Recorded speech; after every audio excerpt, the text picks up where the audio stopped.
हाय दोस्तों, आप सभी लोगों का बीएस एजुकेशन हिंदी साहित्य में स्वागत है। आज हम लोग संज्ञा में किस प्रकार से परिवर्तन होता है उसमें हम लोग पढ़े थे कि लिंग के आधार पर, वचन के आधार पर, कारक के आधार पर संज्ञा में परिवर्तन होता है। तो जिसमें लिंग के आधार पर किस प्रकार से परिवर्तन होता है उसे हम लोग पढ़ चुके हैं। आज हम लोग पढ़ेंगे कि वचन के आधार पर संज्ञा में किस प्रकार से परिवर्तन होता है और वचन किसे कहते हैं। तो चलिए देखिए, आज हम लोग देखेंगे वचन। वचन किसे कहते हैं? शब्द के जिस रूप से, यानी कोई भी शब्द है, उस शब्द के जिस रूप से उसके एक या अनेक होने का बोध होता है उसे हम वचन कहते हैं। यानी कोई ऐसा शब्द है जिसे पढ़ने से, बोलने से या सुनने से हमें यह पता चलता है कि वह एक है या अनेक है, तो उसी को हम वचन कहते हैं। जिससे एक या अनेक होने का बोध होता है उसे हम वचन कहते हैं। तो आप लोगों को समझ में आ गया होगा कि वचन किसे कहते हैं। ऐसा कोई शब्द जिसके रूप से एक या अनेक होने का पता चलता है उसे हम वचन कहते हैं। तो वचन कितने प्रकार के होते हैं? तो वचन दो प्रकार के होते हैं। आपसे परीक्षा में पूछा जाएगा वचन कितने होते हैं, तो आप बताना है दो प्रकार के। कितने प्रकार के होते हैं? दो प्रकार के होते हैं। कौन कौन से होते हैं? तो पहला एक वचन होता है, दूसरा बहुवचन होता है। यही अगर आपसे संस्कृत में पूछा जाए वचन कितने होते हैं, तो उसमें तीन वचन होते हैं। क्यों होते हैं? क्योंकि उसमें पहला एक वचन होता है, दूसरा द्विवचन, तीसरा बहुवचन। लेकिन हिंदी में द्विवचन को नहीं काउंट किया जाता, बल्कि इसमें कितने होते हैं? दो ही वचन होते हैं। पहला एक वचन, दूसरा बहुवचन होते हैं। आगे देखेंगे कि एक वचन किसे कहते हैं। इसमें पता चल रहा है इसे पढ़ने से कि एक वचन यानी जिसमें एक ही वचन हो, ठीक है, उसे हम एक वचन कहते हैं। जैसे शब्द के जिस रूप से एक व्यक्ति या एक वस्तु का बोध होता है उसे हम एक वचन कहते हैं। ऐसा कोई शब्द है जिसे पढ़ने, बोलने या सुनने से हमें किसी एक व्यक्ति, एक वस्तु का बोध हो रहा है उसे हम एक वचन कहते हैं। जैसे लड़का, क्या है? लड़का। लड़का अगर देखा जाए तो इस शब्द से हमें पता चल रहा है कि लड़का कितना है? लड़का एक है। बेटा, बेटा कहने से पता चला है कि बेटा कितना है? एक है। सड़क से पता चल रहा है कि एक है। पुस्तक से पुस्तक एक है। कुर्सी क्या है? कुर्सी कहने से पता चला है कुर्सी क्या है? एक है। इसलिए जिस भी शब्द से हमें एक व्यक्ति या वस्तु का बोध होता है उसे हम एक वचन कहते हैं। जैसे लड़का, बेटा, सड़क, पुस्तक, कुर्सी, मेज, किताब, ये सभी क्या एक वचन हैं। अब आगे देखेंगे कि वह वचन किसे कहते हैं। बहु मीन्स बहुत से, यानी एक से जब अधिक हो जाए तो उसे हम क्या कहेंगे? बहुत, बहु कहेंगे। यानी जिस शब्द के रूप से एक से अधिक व्यक्तियों, वस्तुओं या किसी स्थान का बोध होता है उसे हम एक वचन कहते हैं। ऐसा कोई शब्द हो जिस शब्द के रूप से एक से अधिक व्यक्तियों, वस्तुओं का बोध होता है उसे हम बहुवचन कहते हैं। इसमें हम लोग देख रहे थे कि एक वस्तु का, एक व्यक्ति का बोध होता है उसे हम एक वचन कहते हैं, लेकिन बहुवचन में एक से अधिक व्यक्ति, वस्तु का जब बोध होता है तो उसे हम बहुवचन कहते हैं। वह दो हो सकता है, तीन, चार, पाँच, छह, यानी दो, एक से अधिक जब हो जा रहे हैं तो कितना भी हो वह क्या होगा? बहुवचन में ही काउंट किए जाते हैं। जैसे देखिए लड़के, लड़के क्या हो गया? बहुवचन। यहाँ लड़का में एक वचन, लड़का अकेला, लेकिन लड़के में वह दो भी हो सकता है, तीन भी हो सकता है, चार भी हो सकता है, हजार भी हो सकता है। इस तरह से यह क्या हो गया? बहुवचन हो गया। बेटे, बेटे में क्या हो गया? बहुवचन, यानी बेटे यानी बहुत से बेटे हैं। और बेटा में क्या पता चला? एक बेटा है। लेकिन बेटे कहा जाए तो बेटे का मतलब बहुत से बेटे हैं। सड़कें, सड़कें में क्या? बहुत से सड़क है। यहाँ सड़क में देखिए, सड़क का मतलब क्या हो गया? एक सड़क है, ठीक है। लेकिन अगर सड़कें कह दिया जाए तो उसमें क्या? बहुत से सड़क आ गए। पुस्तक देखिए, पुस्तक कहने से पता चला कि वह अकेला एक ही पुस्तक है, लेकिन पुस्तकें कहने से पता चला इसमें एक से अधिक यानी बहुत से पुस्तक हैं, इसलिए यह क्या हो जाएगा? बहुवचन होगा। कुर्सियां देखिए, कुर्सियां क्या है? यह भी बहुवचन हो गया, क्योंकि अगर कुर्सी कहा जाए तो कुर्सी से एक कुर्सी का बोध हो रहा है, लेकिन कुर्सियां कहने से एक से अधिक कुर्सियों का बोध हो रहा है, इसलिए यह क्या होगा? बहुवचन होगा। इसलिए एक कोई भी ऐसा शब्द हो जिससे एक वस्तु का बोध होता है उसे हम एक वचन कहेंगे, और जिस शब्द से हमें एक से अधिक वस्तुओं का बोध होता है उसे बहुवचन कहते हैं। अब हमारे लिए समस्या यह होता है कि हम कैसे पहचानेंगे कि कौन सा शब्द एक वचन है और कौन सा शब्द बहुवचन है। उसे हम लोग देखेंगे कि कैसे इसकी पहचान करते हैं, जिसके लिए कुछ महत्वपूर्ण नियम बनाए गए हैं। अगर उस नियम को आप फॉलो करते हैं तो बहुत ही आसानी से आप एक वचन और बहुवचन को पहचान सकते हैं। और परीक्षा में आपसे पूछा जाता है कि एक वचन का बहुवचन बनाइए। कोई शब्द दे दिया गया, जैसे घोड़ा, घोड़ा का आपका दिया जाएगा कि घोड़ इसका बहुवचन बनाए, तो आप क्या बनाएंगे? घोड़े।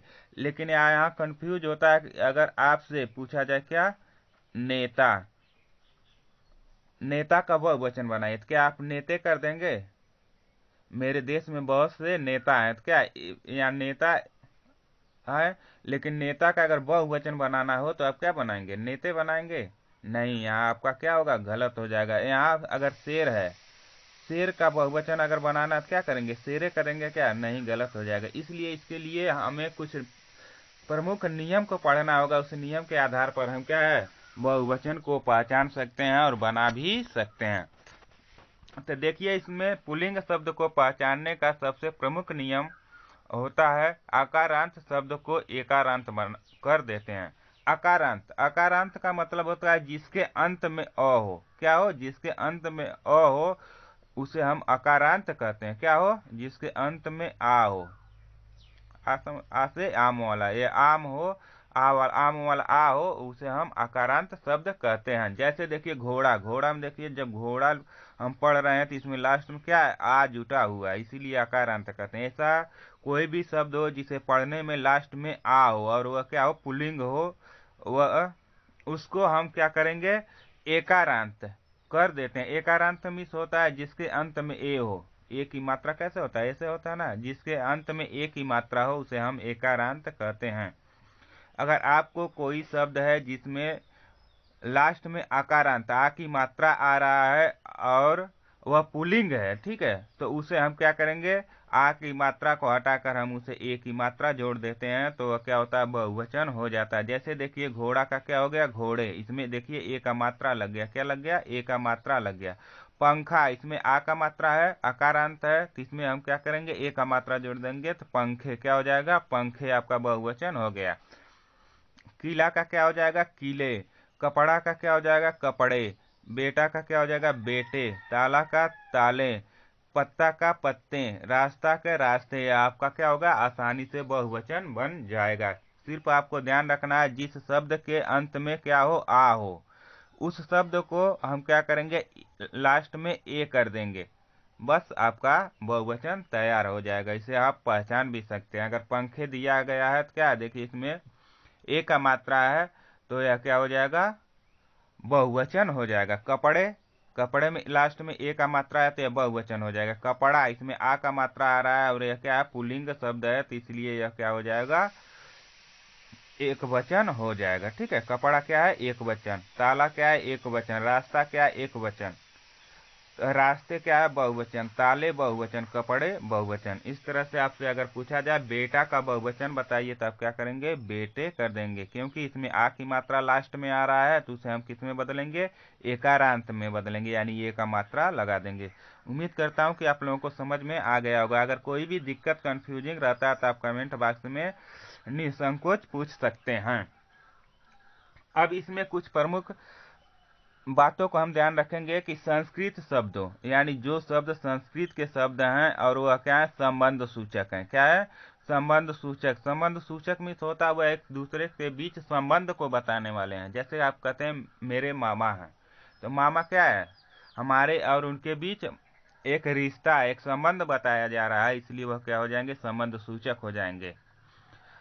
चाचा, चाचा अगर कह दिया जाता है तो चाचा के बीच में क्या? एक संबंध बताया जा रहा है।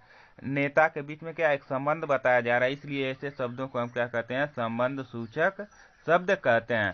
तो ध्यान रखना आपको, संस्कृत शब्द यानी कोई संस्कृत का शब्द हो या संबंध सूचक शब्द हो, तो इन शब्दों में यह नियम लागू नहीं होता। यानी पहला नियम जो पढ़े हम लोग, आकारांत का किस में बदल देते हैं? आ का ए में बदल देते हैं, तो यह नियम कहाँ नहीं लागू होता है? संस्कृत वाले शब्दों में। और संबंध सूचक शब्दों में यह नियम लागू नहीं होता है। देखिए नेता, नेता में क्या है, यह पुल्लिंग भी है और इसके अंत में आ भी आ रहा है, लेकिन यह क्या है, एक संबंध सूचक शब्द है, इसीलिए इसमें हम एकारांत नहीं करेंगे, नेता का नेते नहीं करेंगे, नहीं तो क्या होगा, गलत हो जाएगा। इसको में क्या होता है, जब इस तरह का कोई शब्द है उसमें वह जिस रूप में होता है उसी रूप में बहुवचन भी हो जाता है, उसमें आपको कोई चेंज नहीं करना है। अगर नेता का बहुवचन पूछा जाए तो क्या होता है, नेता होता है। देवता का अगर पूछा जाए तो बहुवचन क्या हो जाएगा, देवता हो जाएगा। यहाँ देवते नहीं करेंगे, आपका गलत हो जाएगा, ठीक है। सखा का अगर का पूछा जाए तो सखा का बहुवचन सखा ही होता है, क्योंकि सखा क्या है, एक संबंध सूचक शब्द है। राजा, राजा भी क्या है, एक संबंध सूचक शब्द है। आप लोग कहते हैं ना, क्या तुम राजा हो गए हो, यानी राजा क्या है, एक संबंध बता रहा है। तो यह संबंधवाचक सूचक शब्द होने के कारण इसमें कोई परिवर्तन नहीं होगा। तो राजा का क्या हो जाएगा, बहुवचन राजा ही होता है। मामा का बहुवचन मामा ही होगा। चाचा का बहुवचन चाचा ही होगा। नाना, दादा, इस तरह का कोई भी बहुवचन पुल्लिंग शब्द हो जो संबंध को बता रहा हो, उसमें कोई परिवर्तन नहीं होता है, उसे उसी रूप में बहुवचन बना दिया जाता है। चलिए अगला देखते हैं, दूसरा नियम, यानी पुल्लिंग बनाने का, बहुवचन बनाने का दूसरा नियम क्या होता है। तो जो शब्द आकारांत हो, जो शब्द क्या हो, आकारांत नहीं होते हैं, क्या हो, ऐसा कोई शब्द हो जो आकारांत नहीं होते हैं, बहुवचन बनाते समय उनका रूप नहीं बदलता है। ऐसे शब्द जो आकारांत नहीं होते हैं उसको बहुवचन अगर हमें बनाना है तो उसका रूप में कोई परिवर्तन नहीं होता है, उनसे पहले संख्या शब्द लगाकर बहुवचन बना देते हैं। ऐसा कोई शब्द हो जिसके अंत में आ की मात्रा न आ रहा हो, ऐसे शब्दों को अगर बहुवचन बनाना है तो उनके रूप में कोई परिवर्तन नहीं करते हैं, बल्कि उसके पहले क्या करते हैं, कोई संख्या लगा देते हैं, जैसे 2, 3, 4, 5, 6, 8, 9, 10, ठीक है। एक को छोड़कर कोई भी संख्या लगाते हैं तो वह क्या होता है, बहुवचन बन जाता है। किसके पास लगाते हैं, जो अकारांत शब्द नहीं होता। जैसे ग्रह, ग्रह में देखिए इसमें लास्ट में आ रहा है का, नहीं आ रहा है, इसमें क्या आ रहा है, अ आ रहा है। अगर अ की मात्रा आ रहा है या कोई भी सब मात्रा आ रहा है लेकिन आकारांत नहीं आ रहा है तो वह क्या होगा, उसे बहुवचन बनाने के लिए ग्रह का बहुवचन क्या हो जाता है, 9 ग्रह, 2 ग्रह, 3 ग्रह, 4 ग्रह, 5 ग्रह, ये सब क्या हो जाएंगे, बहुवचन हो जाते हैं। शेर, अगर शेर कह दिया जाए तो एक शेर का बोध कर रहा है, लेकिन अगर बहुवचन बनाना है तो 2 शेर, 3 शेर, 4 शेर कर कर आप बहुवचन बना सकते हैं। आम, आम ये अभी क्या है, आकारांत नहीं है बल्कि अकारांत है, इसलिए आम को भी क्या करेंगे, अगर बहुवचन बनाना है तो 2 आम, 3 आम, 4 आम, 10 आम करके आप उसका बहुवचन बना सकते हैं। भालू देखिए, भालू में क्या है, उकारांत, यानी ऊ का मात्रा लास्ट में आ रहा है, तो इसे हम क्या करेंगे, इसका भी बहुवचन बनाने के लिए 2 भालू, 3 भालू, 4 भालू, 5 भालू, ऐसे करके इसका हम बहुवचन बना सकते हैं। आलू, आलू में देखिए ऊ की मात्रा आ रहा है, इसके इसलिए इसे भी हम क्या करेंगे, 2 आलू, 3 आलू, 4 आलू करके इसका बहुवचन बना सकते हैं। बाघ, बाघ में क्या है, अकारांत यानी अ आ रहा है, इसलिए इसे भी हम परिवर्तन करेंगे, 10 बाघ, 3 बाघ, 4 बाघ, इस तरह से करके हम उसका बहुवचन बना सकते हैं। ठीक है, आप लोगों को समझ में आ गया। अगर शेर दे दिया जाए तो आपसे पूछा जाए तो आप शेरे नहीं करेंगे, शेरों नहीं करेंगे, बल्कि क्या करेंगे, 2 शेर, 3 शेर करके उसका बहुवचन बनाते हैं। तो इस तरह से अगर कोई भी शब्द है जिसके अंत में आकारांत नहीं आ रहा है, उसका बहुवचन बनाने के लिए आप क्या करेंगे, उसमें कोई भी संख्या जोड़कर उसका बहुवचन बना सकते हैं। चलिए अगला देखते हैं। अब नियम 3 हम देखेंगे। तो नियम 3 में कुछ शब्दों में, यानी कुछ ऐसे शब्द होते हैं जिसको बहुवचन बनाने के लिए हम क्या करते हैं, जन, गण या वृंद, जन, गण या वृंद, ठीक है, इन शब्दों को या वर्ग, इन शब्दों को जोड़कर हम क्या करते हैं, उसका बहुवचन बनाते हैं। जैसे आपसे अगर कह दिया जाए बंदी, तो बंदी का बंदे थोड़ी करेंगे, बंदो थोड़ी करेंगे, लेकिन इसका बहुवचन बनाने के लिए क्या करते हैं, इसमें जन शब्द जोड़ेंगे। क्या जोड़ेंगे, जन शब्द जोड़ेंगे, तो क्या हो जाएगा, बंदी जन, क्या हो जाएगा, बंदी जन। बंदी जन आपको क्या हो गया, बहुवचन, यानी बंदी जन में बहुत से बंदी हो गए। अगर बंदी कह दिया जाए तो आपका एक अकेला बंदी को दर्शाया जा रहा है, लेकिन बंदी जन कह दिया जाए तो बंदी जन का मतलब क्या, बहुत से बंदी हैं। ठीक है।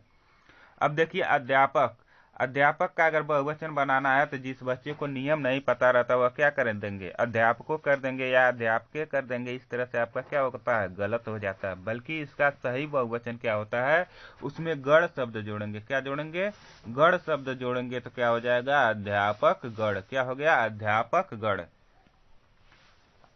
ठीक है, तो इसका बहुवचन क्या हो जाएगा, अध्यापक गण। तो आपको ध्यान रखना है कि ऐसे शब्द को बहुवचन बनाते समय हम गण शब्द का प्रयोग करते हैं तो क्या हो जाता है, अध्यापक गण आपका बहुवचन हो गया। अब देखिए पक्षी, अगर पक्षी शब्द है तो पक्षी का अगर बहुवचन बनाना है तो आप क्या करेंगे, वृंद शब्द जोड़ेंगे। क्या जोड़ेंगे, वृंद शब्द जोड़ेंगे तो क्या हो जाएगा, पक्षी वृंद।